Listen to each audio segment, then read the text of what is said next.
Well, for sure, be fearless. I feel like that's sort of my motto when I'm talking to aspiring writers and other writers. Actually, almost more so for other writers. The fear will it'll just keep you trapped. And I know that you understand this, but like, it's so easy to be afraid of failing. It's easy to be afraid of hard work.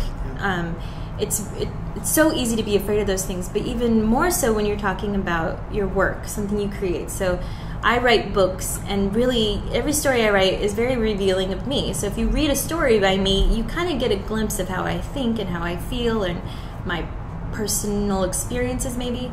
And that's really revealing. It's like taking your clothes off in front of strangers, and it's really scary, totally scary. And so I do completely understand why people hesitate to publish something or to self-publish something or to even let a friend read something that they wrote, because it shows our insides, and that's a deep private thing.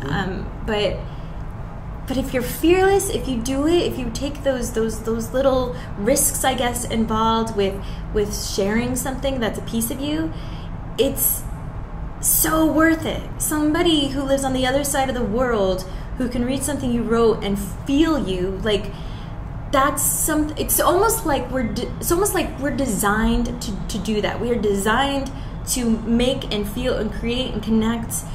And it's almost like you're fulfilling your purpose kind of as a living creature in nature or something. That fearlessness allows you to touch other people's lives and allows other people to be healed or like, I don't know, inspired by something that you gave to them. And it's, in a way, it's almost a little bit selfish to hold back, because if you want to write something, someone wants to read it, and that's just how it is. That's just the truth.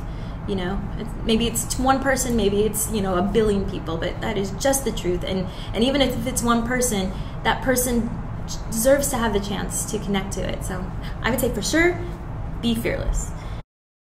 The second one would be to not give up, because you can be skinned alive a little bit in any industry, but especially like creative fields. Because if somebody criticizes your work, if you're like an accountant and someone criticizes your work, that's an error that can be fixed, and it has nothing to do with you personally, really.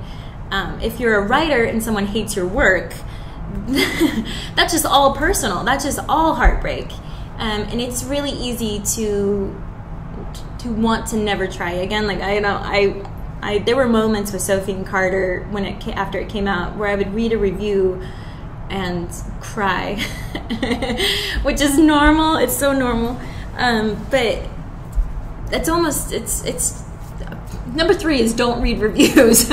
But don't give up, because the first of all, any kind of criticism really has the potential to make you better, and second, if you don't have room to get better, then you really shouldn't be in the industry at all, because it means you have no clue what you're doing. Because I feel that you should always be able to get better and better and different and evolving. And so criticism is a really good thing, and it's a very healthy and unavoidable thing too. So just don't give up. Also, readers deserve for you to hang in there. My readers, they deserve to have a writer who's not going to write according to reviews. So that's another thing. And then number 3, don't read reviews. But more importantly, maybe something like, what is another thing I would tell people? Oh, I would say to pursue all of your options. And there's a lot of pressure, at least at this time in the industry, to choose a side. There's a lot of pressure to be like, oh, I'm an indie author, and I'm not trendy, and I only self-publish, and I only send my newsletter out to this type of tribe. And that's one way to do it, I guess. And then there's other people that are like, I only publish traditionally, I'm on bookshelves, I have more credence than you because of it. There are these 2 cliques in the industry, and there's a lot of pressure to choose a side. And there's a lot of backlash for choosing a side too. And I would say, do everything. do it all. I'm a hybrid author. That's what they call me, because I publish traditionally and I self-publish my books.